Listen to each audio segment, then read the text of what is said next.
Can you just elaborate more on what you mentioned between hotels being 10, 15 years behind the airline industry and what that means from a value chain and disintermediation perspective?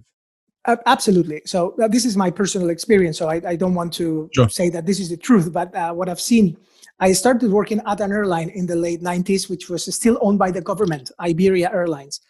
Airlines in many cases were still owned by governments in Europe, and in some cases governments still have a significant stake, like Air France or others, right? And why do I say this? Well, because this is a very 19th century or 20th century approach, when governments were holding the key assets of a country, and airlines were considered that. Then liberalization came along, different phases, earlier in the US, later in Europe, and the skies were open. And something happened. The magic happened. The LCC model, the low-cost carrier model, came along. Think about Southwest in the US, think about EasyJet or Ryanair in Europe. And that revolutioned completely the airline space and air travel and travel in general. Why did that happen? Well, because they changed the rule of the games upside down. Travel had always been very, very intermediated. You had the travel agencies, the wholesalers, the tour operators, the incoming, and so forth. In the airline world, you would have the GDS, the global distribution systems, and the travel agencies selling the tickets, and airline companies would have beautiful selling, ticketing offices in the center of the cities, in the most premium locations. Some of them still have. If you go to London, to the West End, you see some of the Asian carriers with beautiful offices in very premium locations, because the cost structure could allow that. I remember my days when for a business class ticket you would get a 10% commission. That's unheard of today. Yeah. On a ticket, this doesn't happen. You don't get not even a 1%, and that was the public. So any agent in the world selling for that airline, if you had the plates and you sold a full ticket, you would get a 10%.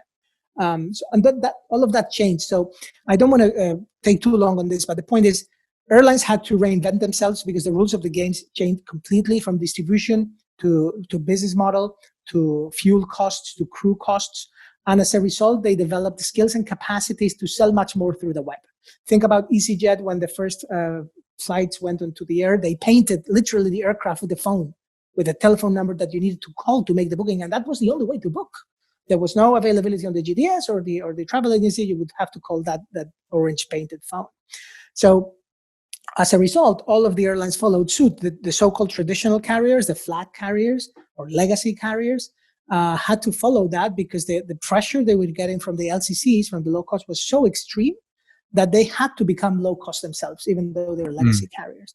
As a result, they developed great websites. They developed a very aggressive pricing strategy, which is not as important, but even more important than having a beautiful website. So they were trying to fight Expedia, which had a very beautiful website and a very good brand.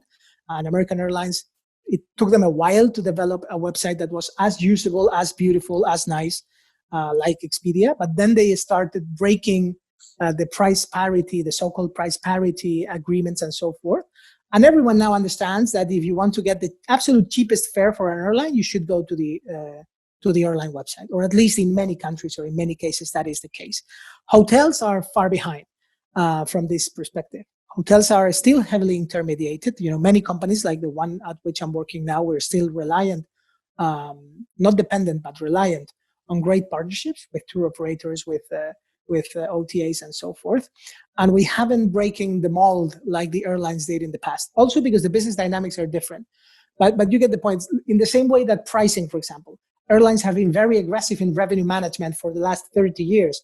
As a result of all these changes that happened on that ecosystem, they were obliged to charge a different fee or a different fare for every single seat on the plane. And everyone understands that, and no one complains. We know that the price is volatile and they're constantly adjusting.